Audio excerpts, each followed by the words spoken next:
Bapak Ibu semuanya, semoga sehat selalu. Puji kepada Allah Subhanahu wa taala. Kita sampaikan kepada Allah, semoga kita diberikan kesehatan selalu. Salawat beserta salam kita mohonkan kepada Allah lagi, semoga dilimpahkan kepada junjungan Nabi besar Muhammad SAW. Baiklah, pada kesempatan hari ini marilah kita bersama-sama menyimak penyampaian dari Pak Chandra Putra Sifanto tentang diseminasi budaya positif di sekolah. Pada Bapak Chan, dipersilakan. Warahmatullahi wabarakatuh. Baik Bapak Ibu semuanya, selamat siang terlebih dahulu. Apakah masih semangat? Semangat. Ya, alhamdulillah dengan kegiatan kita yang padat. Tadi pagi kita melaksanakan ujian bagi anak kita. Bapak Ibu telah melakukan pengawasan kepada anak-anak sampai siang ini kita masuk pula kepada acara yang namanya diseminasi budaya positif di sekolah. Sebelumnya kita panjatkan puji dan syukur kepada Allah Subhanahu wa taala yang telah melimpahkan rahmat dan karunia kepada kita bersama, sehingga sampai siang ini kita tetap diberi kesehatan dan kekuatan dalam kegiatan diseminasi budaya positif di sekolah. Dan tak lupa pula kita sampaikan salawat beri salam kepada Nabi besar kita yaitu Nabi Muhammad SAW. Baik Bapak Ibu, di sini saya hanya sedikit berbagi mengenai budaya positif di sekolah yang saya dapatkan di pendidikan guru penggerak. Mohon izin saya berdiri di depan ini bukan menggurui Bapak Ibu, cuma di sini saya berbagi apa yang saya dapat di pendidikan guru penggerak. Baik Bapak Ibu, kita langsung saja. Nah, mungkin kita di sini awal berbicara mengenai pendidikan. Pendidikan adalah upaya menuntun segala kekuatan kodrat yang ada pada anak supaya mencapai keselamatan dan kebahagiaan. Pendidikan ini akan tercapai apabila semua yang terlibat dalam proses itu berjalan dengan baik.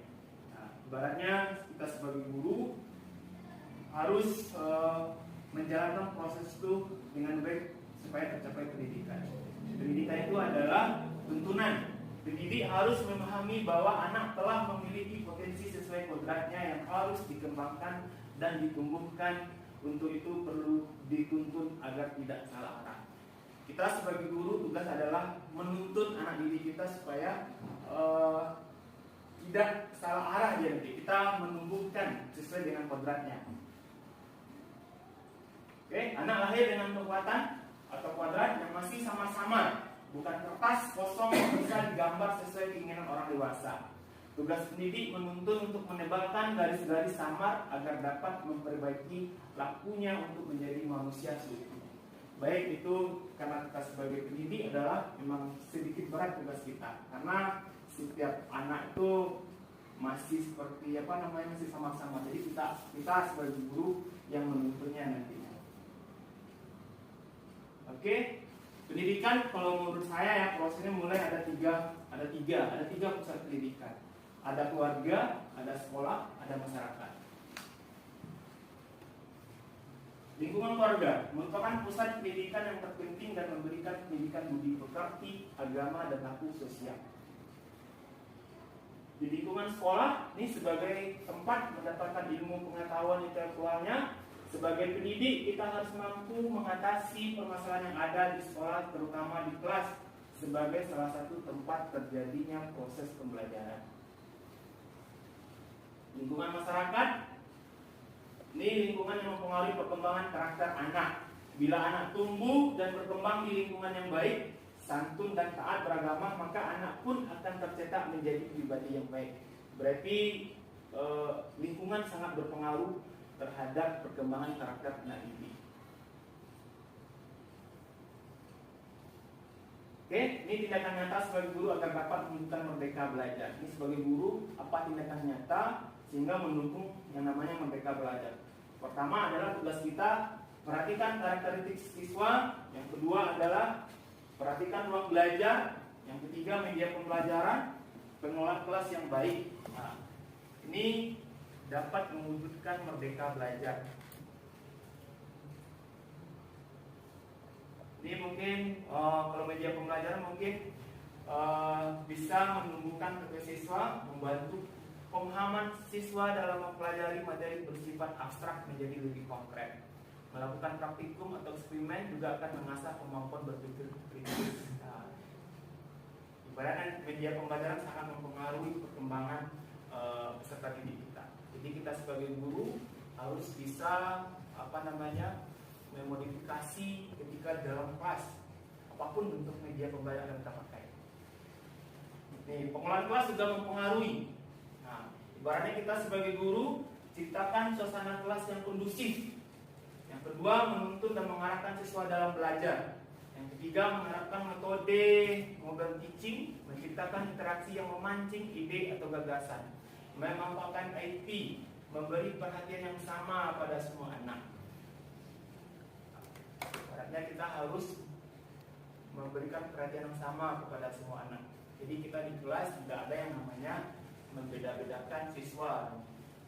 Ini budaya positif dapat terwujud jika seorang guru memiliki 5 nilai guru penggerak. Pertama adalah berpihak pada murid. Yang kedua adalah inovatif. Yang ketiga adalah kolaboratif. Yang ketiga mandiri. Yang keempat reflektif. Ibaratnya kita sebagai guru harus memiliki 5 budaya positif. Berpihak kepada anak, inovatif, kolaboratif, mandiri, reflektif. Kita tanyakan kepada diri kita masing-masing. Nah, kita masuk konsep. Karena konsep inti budaya itu ada 5.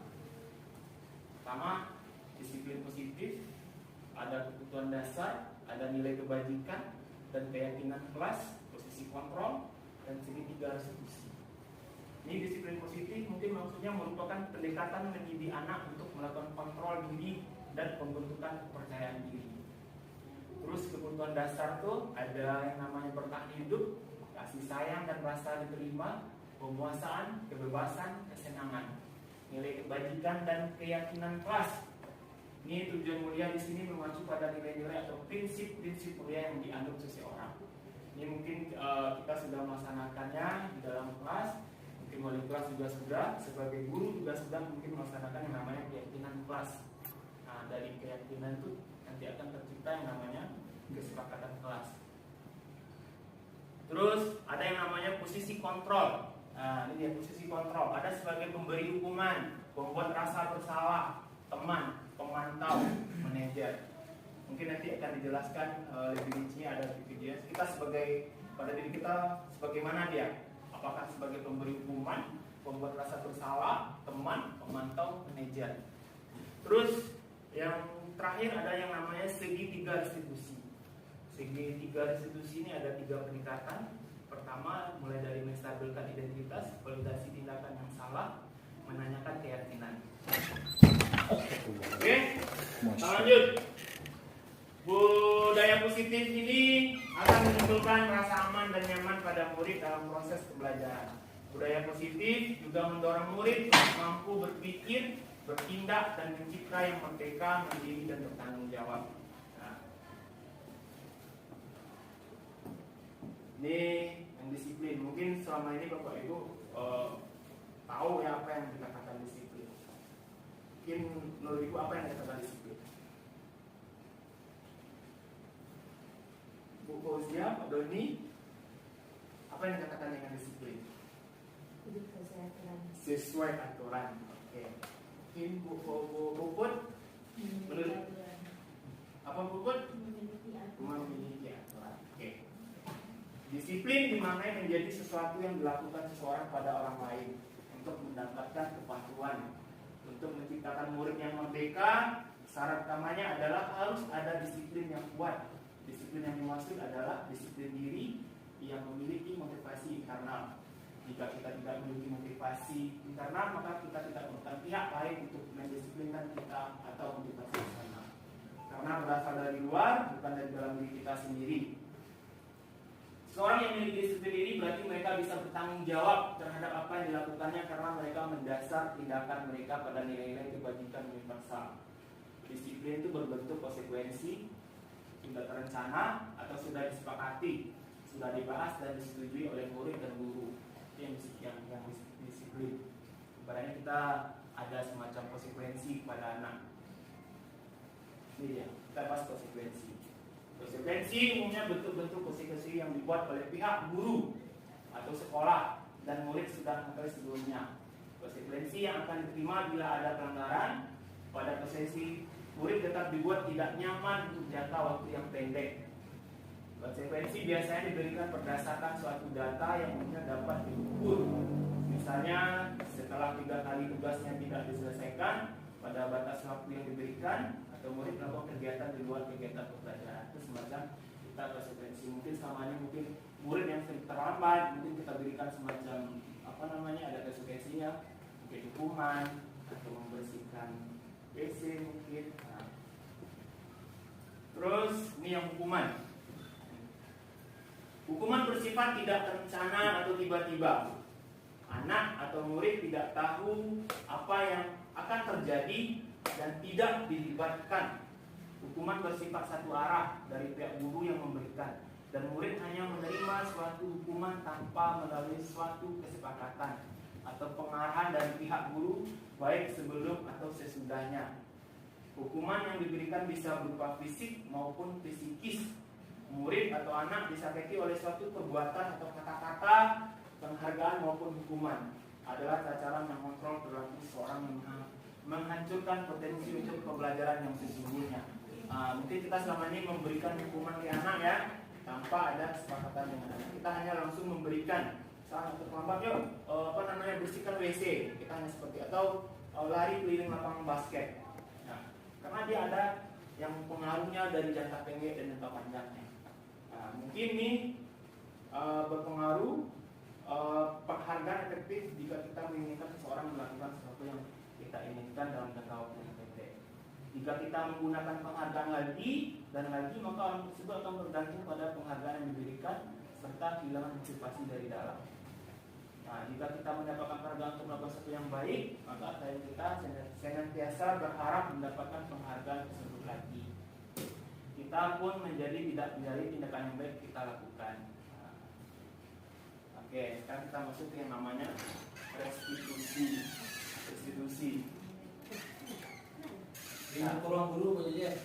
Restitusi adalah proses menciptakan kondisi bagi murid untuk memperbaiki kesalahan mereka, sehingga mereka bisa kembali pada kelompok mereka dengan karakter yang lebih kuat. Gosen 2004. Jadi yang dikatakan restitusi adalah proses menciptakan kondisi bagi murid untuk memperbaiki kesalahan mereka, sehingga mereka bisa kembali pada kelompok mereka dengan karakter yang lebih kuat. Jadi sudah dijelaskan di awal. Nah, ini restitusi sebuah cara menanamkan disiplin positif pada murid. Restitusi sebenarnya yang juga meliputi usaha untuk menebus kesalahan, tetapi sebaiknya merupakan inisiatif dari murid yang melakukan kesalahan. Proses pemilihan akan terjadi bila ada keinginan dari murid yang berbuat salah untuk melakukan sesuatu yang menunjukkan rasa penyesalannya. Nah, ini langkah-langkah segitiga restitusi itu. Dia ada 3, mulai dari menstabilkan identitas, validasi kebutuhan, menanyakan keyakinan. Mungkin menstabilkan identitas ini, mungkin kita bertanya kepada siswa atau murid, setiap orang pasti pernah melakukan kesalahan, atau kamu bukan satu-satunya yang pernah melakukan hal ini. Jadi seperti itu bahasanya. Mungkin di validasi kebutuhan, adakah cara yang lebih efektif untuk mendapatkan apa yang kamu butuhkan? Kamu tentu punya alasan mengapa melakukan hal itu. Mungkin ketika menanyakan keyakinan, nilai apa yang telah kamu sepakati? Kamu ingin menjadi orang seperti apa? Ini langkah-langkah kita menerapkan yang namanya segitiga restitusi. Kita next saja lebih cepat. Nah, ini kita next. Ini mungkin silakan Bapak Ibu lihat nanti. Ini ada penjelasan yang lebih rincinya mengenai segitiga restitusi. Nanti silakan Bapak Ibu komentari nanti.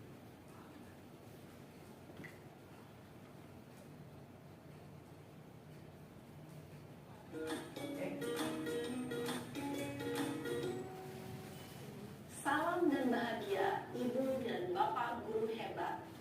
Pada video kali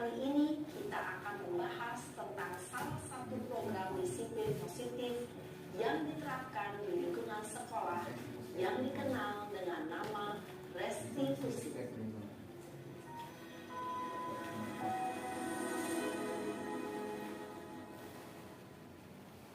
Restitusi dikembangkan oleh pakar pendidikan Diane Gosson, berlandaskan pada teori kontrol Dr. William Glasser. Segitiga restitusi adalah suatu proses dialog yang dijalankan oleh guru atau orang tua agar dapat menghasilkan murid yang mandiri dan bertanggung jawab. Pada saat guru di posisi manajer, aspek yang dikembangkan pada murid adalah motivasi intrinsik, sehingga penanaman nilai-nilai kebajikan dapat tumbuh dan berkembang menjadi suatu kebiasaan positif yang akhirnya membentuk karakter murid. Proses dialog ini terdiri dari 3 langkah yang digambarkan pada ketiga sisi pada segitiga restitusi. Sisi pertama adalah menstabilkan identitas. Sisi yang kedua adalah validasi tindakan yang salah. Dan sisi yang ketiga adalah menanyakan keyakinan. Ibu dan bapak guru, berikut ini akan ditunjukkan bagaimana seorang guru berada dalam posisi manajer menggunakan penerapan segitiga restitusi. Contohnya, penerapan segitiga restitusi kepada muridnya. Bapak ini dia berfungsi sebagai manajer.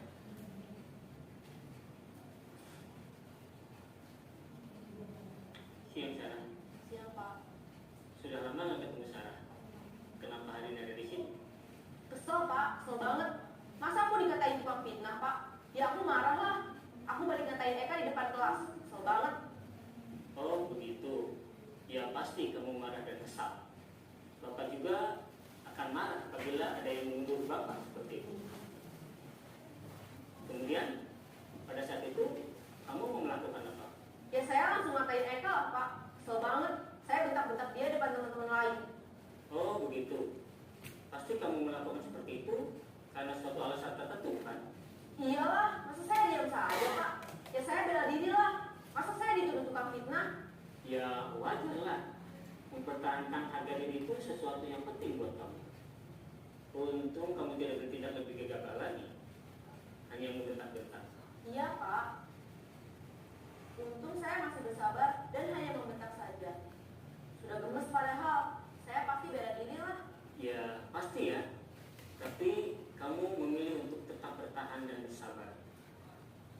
Kamu memilih untuk tidak berbuat lebih parah lagi, bukan? Iya. Nah, sekarang coba kita lihat lagi tindakan kamu yang bentak-bentak Eka di kelas. Tindakan kamu itu kira-kira sesuai dengan keyakinan kelas atau prinsip kamu tidak? Enggak lah Pak. Capek Pak jadi pemarah. Jadi keyakinan atau prinsip mana yang kurang sesuai dengan keinginan kamu? Ya, saya sebenarnya sangat menghargai orang lain. Mungkin saat itu saya menjadi emosi, jadi tidak menunjukkan sikap itu. Kamu meyakini tidak? Menghargai orang lain itu penting buat kamu. Yakinlah Pak. Iya, setuju. Kita harus saling menghargai. Namun, ada juga keyakinan yang kita sepakati yang perlu kita jalankan apabila kita sedang marah, bukan? Ya, saya bisa lebih proaktif, mulai dengan diri sendiri. Saya bisa jadi lebih bersabar, mengambil waktu jeda untuk berpikir mau apa selanjutnya. Kira-kira kamu bersedia memperbaiki masalah ini tidak? Bersedia Pak. Kalau kamu memperbaiki masalah ini, kamu akan menjadi orang seperti apa? Saya akan menjadi orang yang bertanggung jawab kali ya Pak. Dan senantiasa proaktif. Iya, menurut kamu bagaimana rasanya menjadi orang seperti itu? Ya nyaman lah, bangga bisa bersabar dan menahan diri. Baiklah kalau begitu. Yuk kita pikirkan bagaimana memperbaiki masalah ini.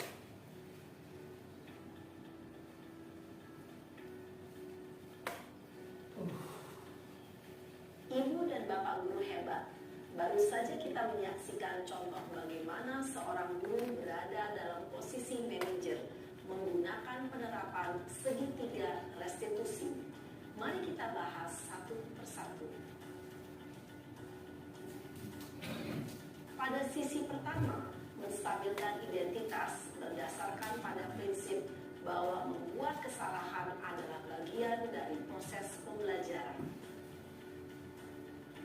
pertama dari segitiga ini berperan menggeser identitas murid dari identitas gagal ke identitas sukses.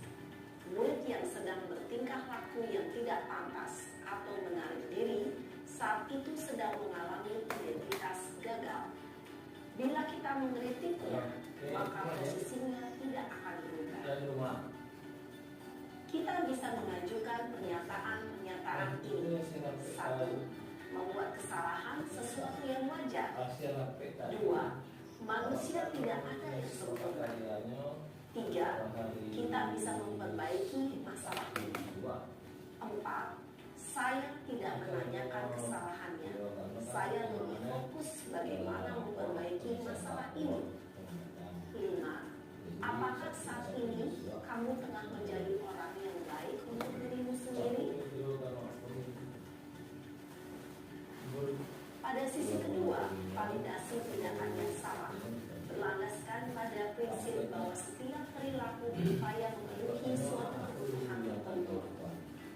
Guru yang telah memahami teori kontrol akan bergeser dari pemikiran stimulus respon menjadi proaktif dan mencoba untuk mengenali tujuan dari perilaku murid, mengenali dan mengakui kebutuhan murid ini dapat memperbaiki hubungan dengan murid tersebut. Pernyataan atau pertanyaan bisa disampaikan dengan nada suara tidak menghakimi atau memojokkan, sehingga dapat mengembalikan murid pada posisi positif. 1. Kamu bisa saja bertindak lebih gegabah lagi dari ini. 2. Kamu bukan melakukannya tanpa suatu alasan tertentu. 3. Kamu melakukannya karena mempertahankan sesuatu yang penting bagimu. 4. Mungkin kamu bisa mempelajari suatu perilaku baru yang lebih efektif. Bersediakah kamu mempelajarinya? Selanjutnya, kita akan simak sisi terakhir, yaitu menanyakan keyakinan. Teori kontrol menyatakan bahwa pada dasarnya kita termotivasi secara intrinsik. Pada saat perilaku yang salah telah divalidasi dan identitas sukses telah stabil, maka murid telah siap mengaitkan keyakinan-keyakinannya dengan tindakannya yang salah, dan pemikirannya telah bergeser ingin menjadi orang yang dituju. Pertanyaan-pertanyaan ini dapat mengaitkan keyakinan-keyakinan yang dianut murid. 1. Sebagai keluarga atau kelas, apa yang kita yakini? 2. Nilai-nilai apa yang telah kita sepakati? 3. Seperti apa gambaran sebuah kelas yang ideal bagi kami? 4. Kamu ingin menjadi orang seperti apa?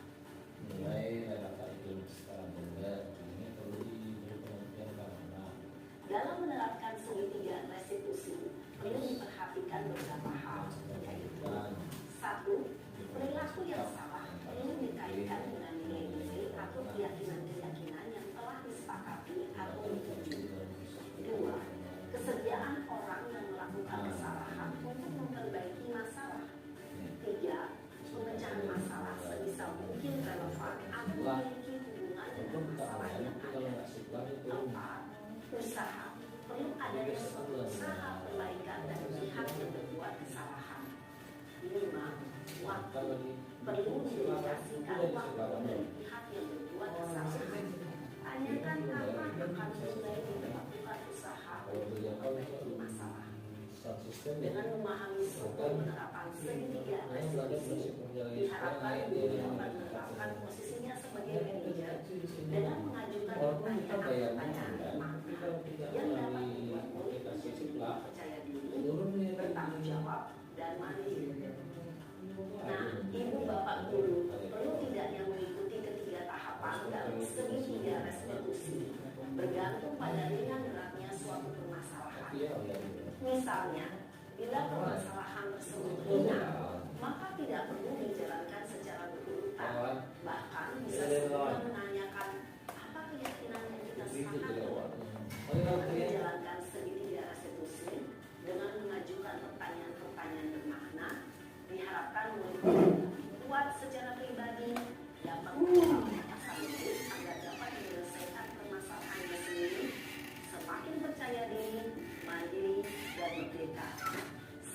dan bahagia, Ibu Bapak Guru hebat.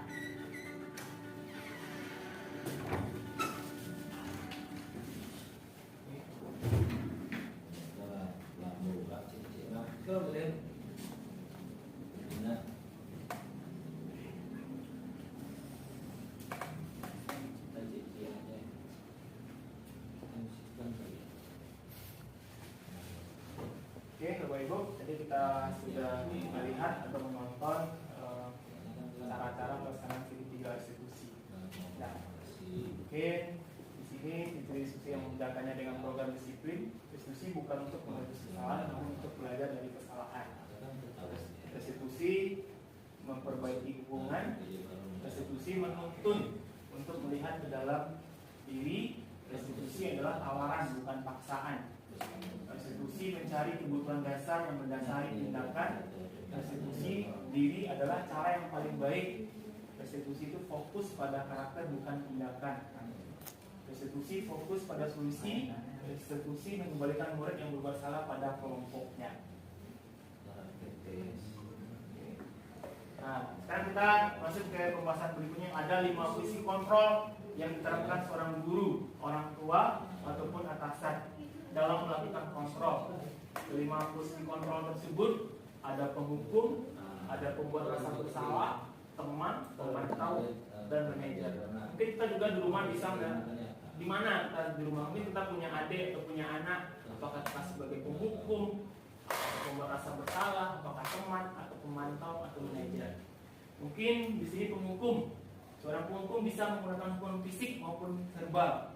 Orang-orang yang menjalankan fungsi penghukum senantiasa mengatakan bahwa sekolah memerlukan sistem atau alat yang dapat lebih menekan murid-murid lebih dalam lagi.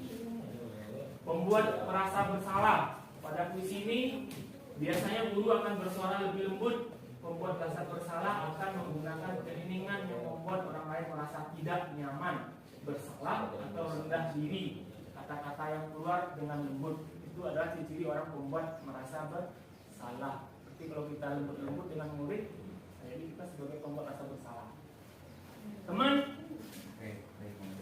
guru pada fungsi ini tidak akan menyakiti murid, namun akan tetap berupaya mengontrol murid melalui persuasi. Fungsi teman pada guru bisa negatif atau positif. Positif di sini berupa hubungan yang baik terjadi antara guru dan murid. Guru di fungsi teman menggunakan hubungan baik dan humor untuk mempengaruhi seseorang. Terus di memantau berarti mengawasi. Pada saat kita mengawasi, kita bertanggung jawab atas perilaku orang-orang yang kita awasi. Posisi pemantau berdasarkan pada peraturan-peraturan dan konsekuensinya. Dengan menggunakan sanksi, kita dapat memisahkan hubungan pribadi kita dengan murid sebagai seorang yang menjalankan posisi pemantau. Ini yang manajer, ini yang diharapkan nantinya kita harus berada pada posisi manajer. Adalah fungsi di mana guru berbuat sesuatu bersama dengan murid, mempersilahkan murid mempertanggungjawabkan perilakunya, mendukung murid agar dapat menemukan solusi atas permasalahannya sendiri. Seorang manajer telah memiliki keterampilan di fungsi teman maupun pemantau, dan dengan demikian bisa jadi di waktu-waktu tertentu kembali kepada kedua fungsi tersebut bila diperlukan. Di manajer, murid diajak untuk menganalisis kebutuhan dirinya maupun kebutuhan orang lain. Di sini penekanan bukan pada kemampuan membuat konsekuensi, namun dapat berkomunikasi dengan murid bagaimana memperbaiki kesalahan yang ada. Dan mungkin nih kita lihat video lagi ya. Nah, di sini ada masing-masing posisi 5 kontrol tadi. Kita sebagai penghukum, sebagai pembuat merasa bersalah, atau teman, atau manajer.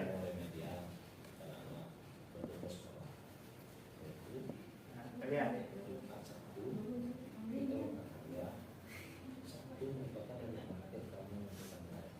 Silakan Bapak Ibu nanti di posisi mana ya?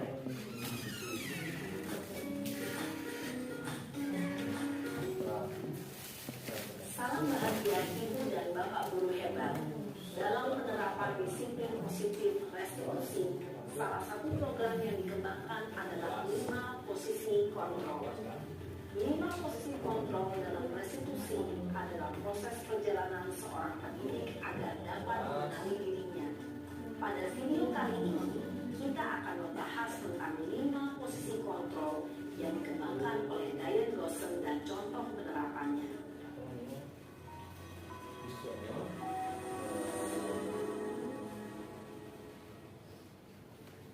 Posisi kontrol itu adalah 1. Posisi penghukum, 2. Posisi pembuat merasa bersalah, 3. Posisi teman, 4. Posisi pemantau atau monitor, dan 5. Posisi manajer. Untuk lebih memahami kelima posisi tersebut, mari kita saksikan kasus Naren yang terlambat hadir 20 menit di sekolah dan melihat bagaimana kelima posisi kontrol dalam menghadapi masalah tersebut.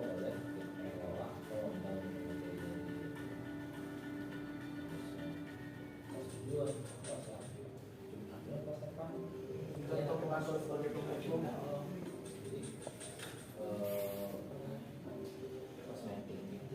Naren, sini kamu. Selalu terlambat. Kamu deh, pasti terlambat. Maaf Bu, saya Apa? Apa coba? Alasan kamu apa lagi? Kapan sih kamu tidak terlambat? Malas sekali ya kamu jadi anak. saya Dasar pemalas. Gak kapok-kapok sih kamu. Sudah berapa kali terlambat? Sana, kamu keliling lapangan basket 2 kali. kenapa saya harus ke lapangan basket Bu? Kenapa? Kamu melawan ibu. Berani-beraninya jawab. Sudah terlambat, masih berani jawab pula. Sekarang, keliling lapangan basket 5 kali sekalian. Biar kapok. Cepat, pergi sana ke lapangan basket. Posisi penghukum biasanya berbicara dengan nada tinggi, menghardik, menunjuk-nunjuk, menyakiti, dan menyindir. Hukuman bisa berupa fisik maupun psikis. Ibu dan bapak guru hebat. Dampak yang terjadi pada murid ketika guru berada pada posisi penghukum adalah murid cenderung akan memberontak, bahkan menyimpan dendam.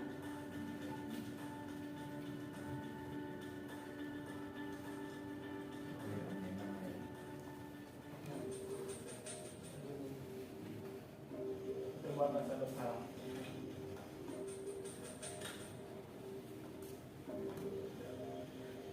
Naren,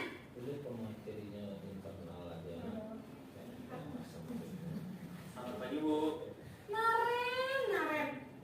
Kamu kenapa terlambat lagi, nak? Ya Tuhan, Naren. Kamu senang ya bikin ibu susah ya?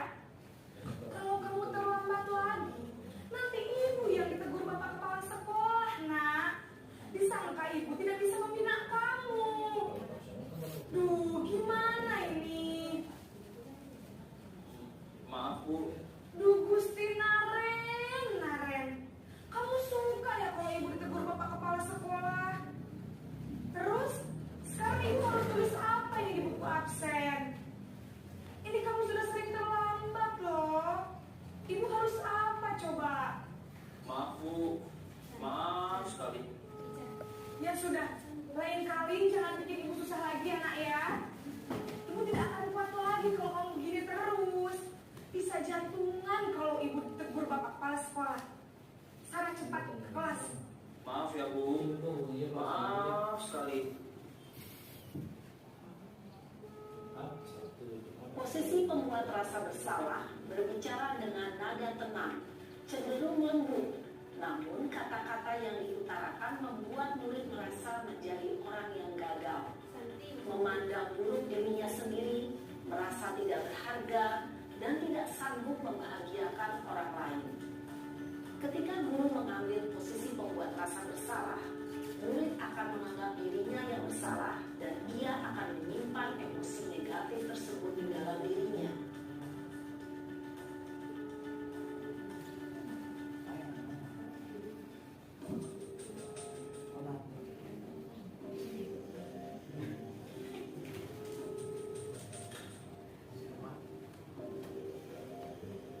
Naren, Kolonia.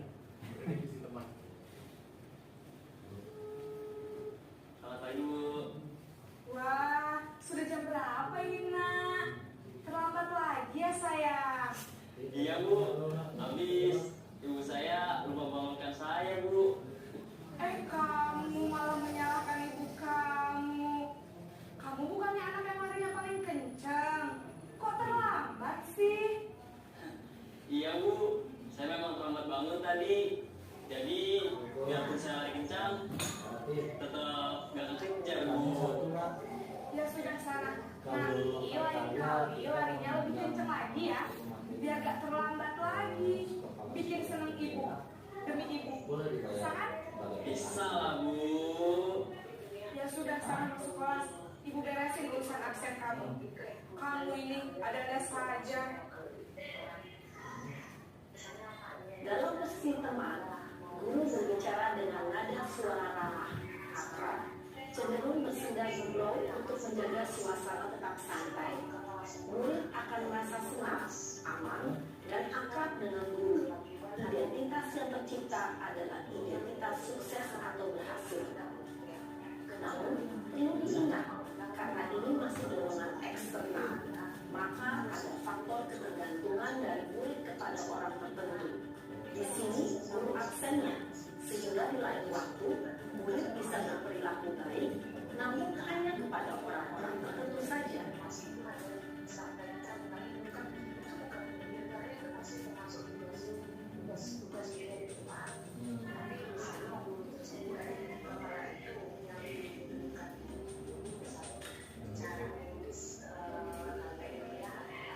Naren,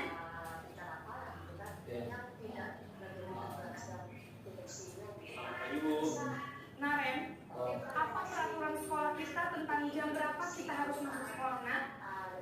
Kita harus di sekolah jam 7 Bu. Iya betul, sekarang sudah jam 7.20. Naren sudah tahu konsekuensinya jika terlambat hadir. Paham Bu. Saya harus tinggal kelas jam istirahat selama 20 menit. Iya benar, konsekuensinya demikian. Jadi nanti jam 9.30 pas istirahat, kamu harus tinggal di kelas, kerjakan tugas tambahan yang pelajaran kamu ya. Baik Bu. Posisi pemantau mengandalkan penghitungan atau data untuk mengontrol murid. Guru mengarahkan murid berdasarkan peraturan dan konsekuensi. Seorang pemantau menunjukkan bahasa tubuh dan ekspresi wajah yang nyata dan cenderung formal.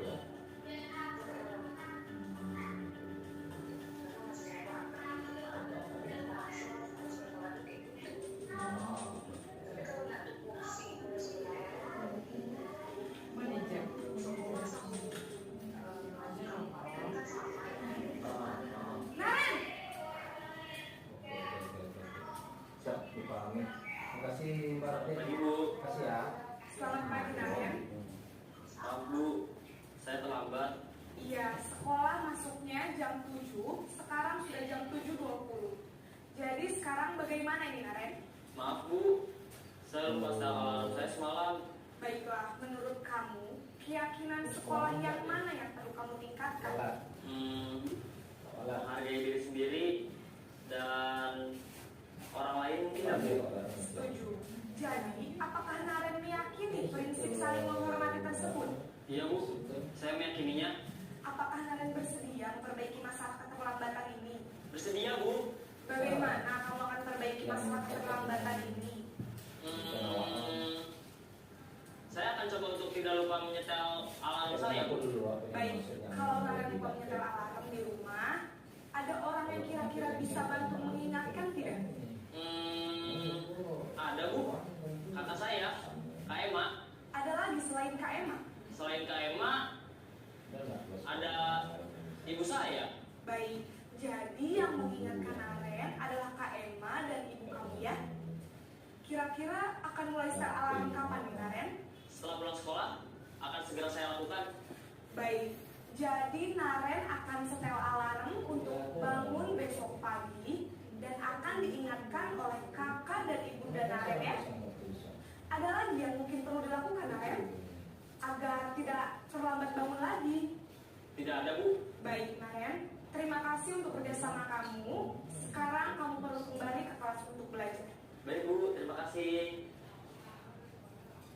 Posisi manajer adalah posisi kontrol yang disarankan untuk membimbing murid memiliki sikap disiplin yang positif, yaitu murid yang mandiri, bertanggung jawab, dan dapat memecahkan masalah.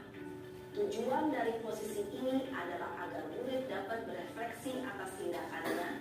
Guru akan dengan tulus memberikan pertanyaan-pertanyaan bermakna, sehingga membuat murid dapat belajar mencari sebuah solusi untuk menyelesaikannya. Ibu dan Bapak guru hebat, setelah mengamati adegan kelima posisi kontrol tadi, kira-kira posisi mana yang paling ideal? Posisi mana yang dapat menunjang motivasi intrinsik murid? Ya, tentu posisi manajer.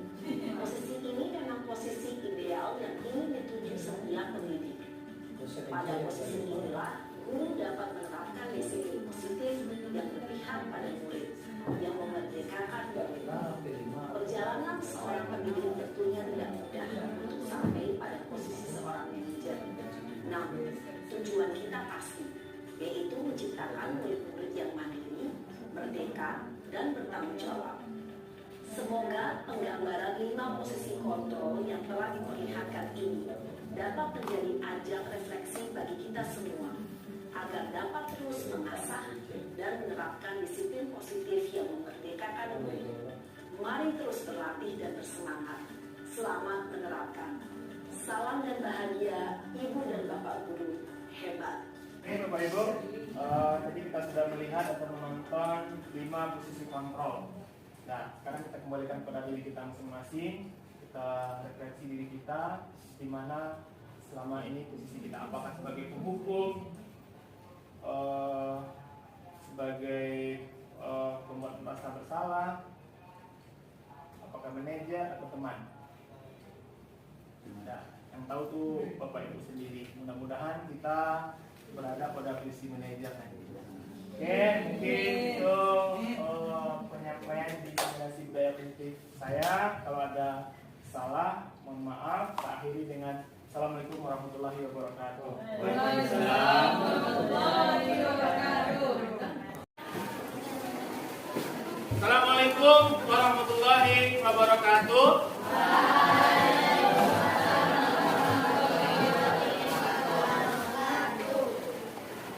Baik, apa kabarnya hari ini anak bapak semuanya? Baik. Baik.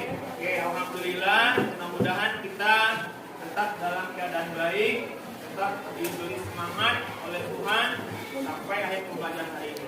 Baik, anak bapak semuanya, hari ini kita akan membuat semacam keyakinan kelas. Sudah pernah mendengar kata-kata keyakinan kelas? Belum. Oke, belum ya? Kalau belum, Bapak akan menjelaskan sedikit apa itu keyakinan kelas. Keyakinan kelas adalah pernyataan-pernyataan yang disepakati antara guru dan murid untuk berperilaku dan bersikap di dalam kelas. Nah, contohnya adalah mungkin keyakinan kelas itu hampir sama dengan peraturan atau tata tertib. Ibarat di sini adalah kalian meyakininya apa yang kalian yakini dari peraturan tersebut. Misalnya, di antara kalian harus bisa saling menghormati dan menghargai teman. Itu salah satu keyakinannya. Mungkin ada lagi dalam kelas itu ketika ujian kita tidak boleh contek. Ibaratnya keyakinannya adalah kalian harus jujur. Mencontek ibaratnya tidak jujur. Berarti keyakinannya adalah kita harus jujur. Atau pagi-pagi Bapak melihat kelas kalian kotor, berarti pikirnya harus bertanggung jawab. Gimana caranya lagi supaya itu? Berarti kita harus menjaga lingkungan kelas kita supaya bersih, itu semacam keyakinan kelas. Nah, apalagi mungkin contohnya keyakinannya kalau kita contohkan di luar sana adalah ketika kalian berkendaraan memakai helm, keyakinannya apa? Menjaga keselamatan. Berarti kita meyakini memakai helm itu adalah menjaga keselamatan diri kita. Atau mungkin ketika kita kemarin ada COVID, kita harus memakai masker. Keyakinannya apa? Menjaga kesehatan. Makanya contohnya seperti itu. Berarti kita hari ini adalah membuat semacam keyakinan kelas kita, apa yang kita yakini di kelas ini. Nanti masing-masing kalian membuat cukup satu saja keyakinan kelas. Nanti kita bagikan stikernya, silakan membuatnya. Nanti kalian tempel di depan sana nanti keyakinan kelas. Boleh? Apa yang harus kita yakini, apa yang harus kita ini adalah gunanya untuk kelancaran proses pembelajaran kita berikutnya. Makanya kalau kita sudah sepakat, dan berarti kalian harus meyakini kesepakatan kita. Paham ya? Paham? Oke, kalau paham nanti Bapak bagikan statement ini, silakan kalian buat masing-masing kalian keyakinan kelas.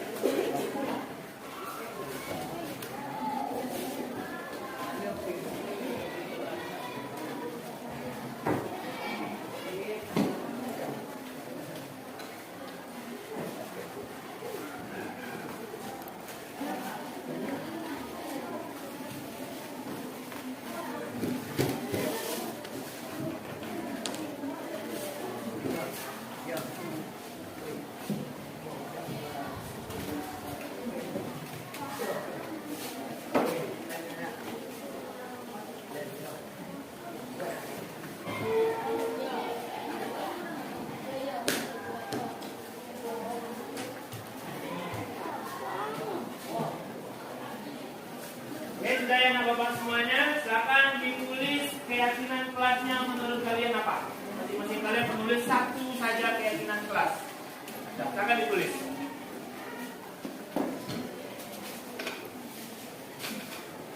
Menurut kalian apa? Menurut anak Bapak, apa keyakinan kelas yang harus kita sepakati di sini secara bersama?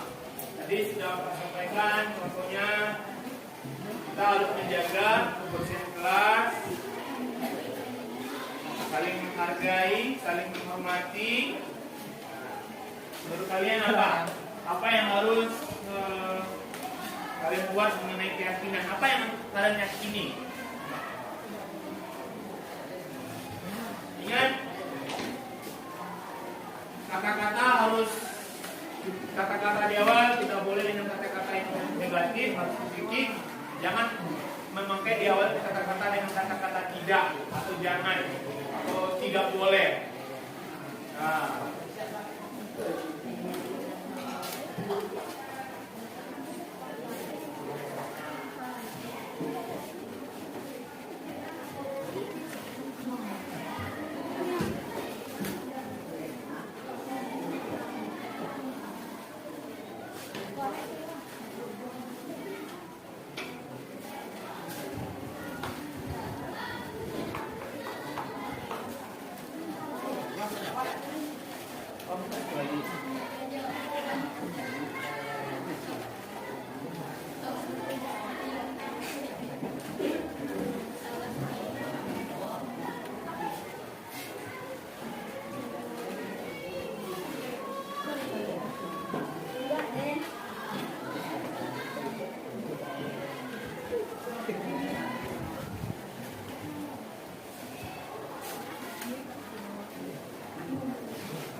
Tempel satu-satu aja dulu.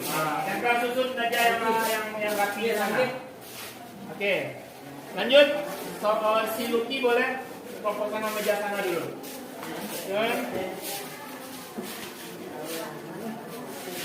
Satu saja yang laki. Oke, lanjut. Yang kumpul itu semuanya, siapkan semuanya.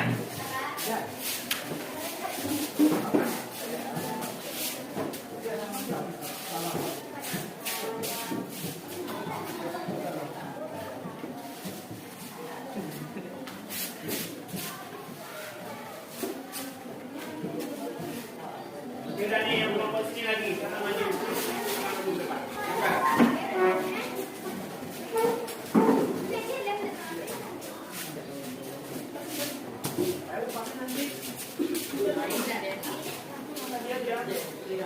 Saya ke bawah dikit, kasih jarak.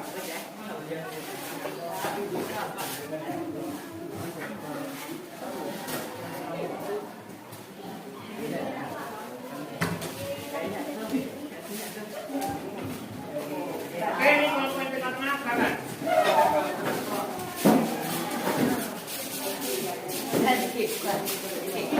Oke, di bawah lagi, di bawah. Tambah lagi.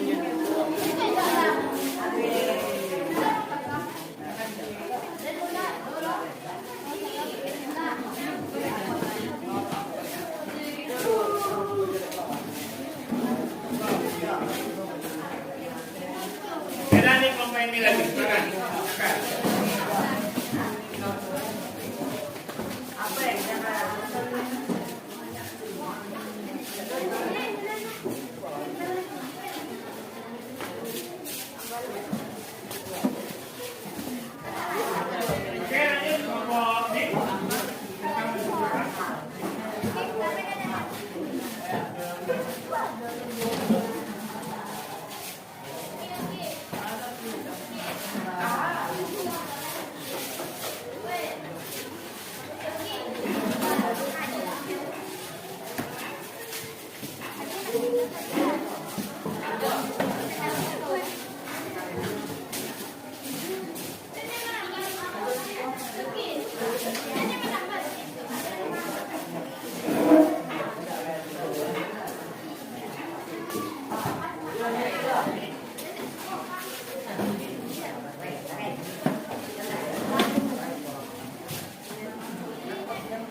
Oke, udah Bapak semuanya. Oke, kan Bapak akan mencek apa yang kalian buat sebenarnya yang kita bahas. Nanti kalau ada yang sama, Bapak pisahkan.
Oke, yang mana bapak yang perempuan bagian belakang, yang paling saya.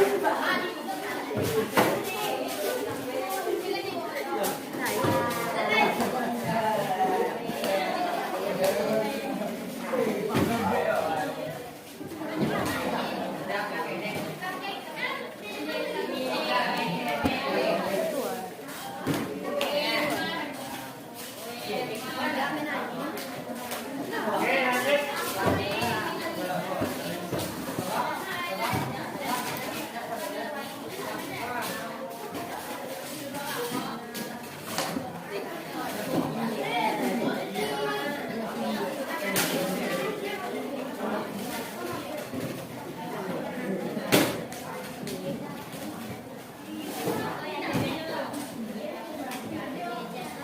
Oke, lanjut si siapa Nurul? Siapa lagi?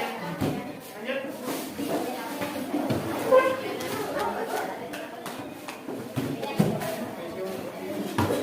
Oke, langsung yang kedua yang depan. Yang kedua yang depan. Langsung yang depan.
Oke, yang baik Bapak. Bahkan dengan bahannya tadi Anda semua menandatangani kesepakatan terkait dengan kelas kita, berarti kita sudah membuat keyakinan kelas. Nah, seperti saya bilang tadi, mudah-mudahan dengan adanya keyakinan kelas, proses pembelajaran kita ke depannya akan lancar, akan baik, dan kalian akan bersikap dan berperilaku baik dimanapun berada, mau di lingkungan sekolah, mau di lingkungan rumah, atau di masyarakat kalian. Karena dengan keyakinan mudah-mudahan kita berlaku baik. Baik, Bapak akhiri dengan Assalamualaikum warahmatullahi wabarakatuh.